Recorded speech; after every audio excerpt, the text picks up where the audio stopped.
Isang mapagpalang araw po sa inyong lahat. Ngayon po ay May 26, 2024, Linggo, at ngayon po ay pagdiriwang ng dakilang kapistahan ng tatlong persona sa isang Diyos.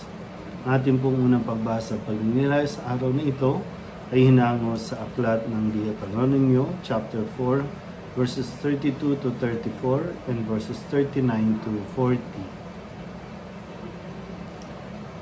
Sinabi ni Moises sa mga tao, "Isipin ninyo kung may naganap ng tulad nito, nasaksihan o nabalitaan man lamang, mula nang likhain ng Diyos ang daigdig. Maliban sa inyo, sino pa ang nakarinig sa tinig ng Diyos mula sa haliging apoy at nanatiling buhay?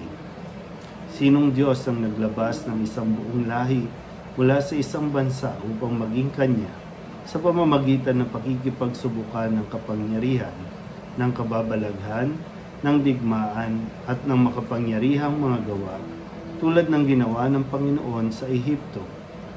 Dahil dito, dapat ninyong malaman na sa langit at sa lupay, walang ibang Diyos liban sa Panginoon.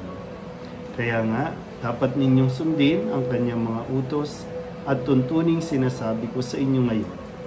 Sa gayon, mapapanuto kayo at ang lahing susunod sa inyo. Magtatagal kayo habang panahon sa lupaing binigay niya sa inyo." Ang salita ng Diyos.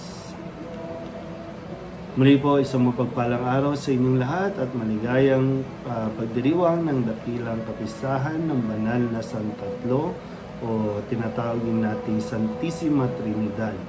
Ang ating pananampalataya ay sentro din, at ang pundasyon ay meron tayong Diyos, tatlong persona sa isang Diyos.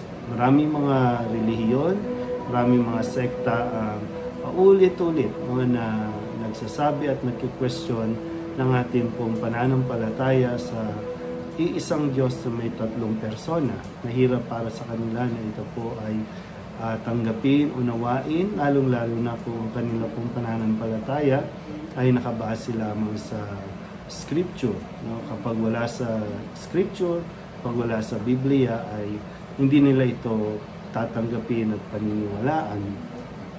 Bagaman totoo naman po na wala po talagang nakasulat ng mga salita ng mga persona, Santissima Trinidad, Banal na Santatlo.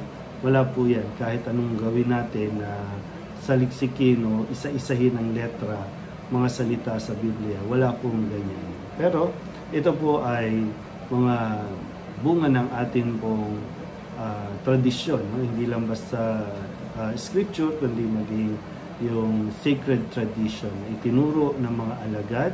At kung talagang babasahin mo ang Biblia, ay mismong si Kristo ang napahayag ng ating pong pananampalataya, ng kanyang ihabilin sa kanyang mga alagad na humayo sa buong sanlibutan at binyagan sila sa ngalan ng Ama, Anak at Espiritu Santo.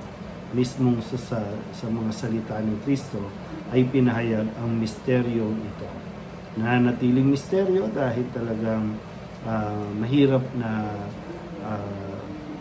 malaman ng tao, ng kakayanan ng utak ng tao ang hiwaga ng pananampalatayang ito. Pero ganun pa man, ay nawa patuloy tayo na makinig sa Diyos, patuloy tayong sumunod sa Diyos sa kanyang mga ipinag-uutos upang, sabi nga sa aklat ng Deuteronomio sa araw nito, upang mapanuto tayo, upang manatili tayong masaya o nabubuhay na matagal sa lupa ang kanyang binibigay sa atin.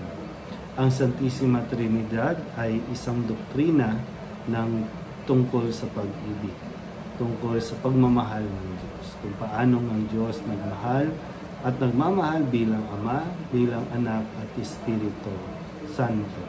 Nananatili sa atin, nakikilakbay sa atin, nakikiisa sa atin po mga pinagdaraanan at nararamdaman. Kaya nawa, patuloy din natin na ituro ito sa ating mga sumusunod na henerasyon, lalo na sa mga bata. Pinakamadali, pinakamaigling pagpapahayag ng ating pananampalataya Sa ngalan ng Ama, Anak, at Espiritu Santo. Huwag tayong mahiya na magpahayag nito. Huwag natin ikahiya ang ating pananampalataya. Muli, pananampalataya sa Ama, Anak, at Espiritu Santo. Muli po, isang mapagpalang araw sa inyong lahat.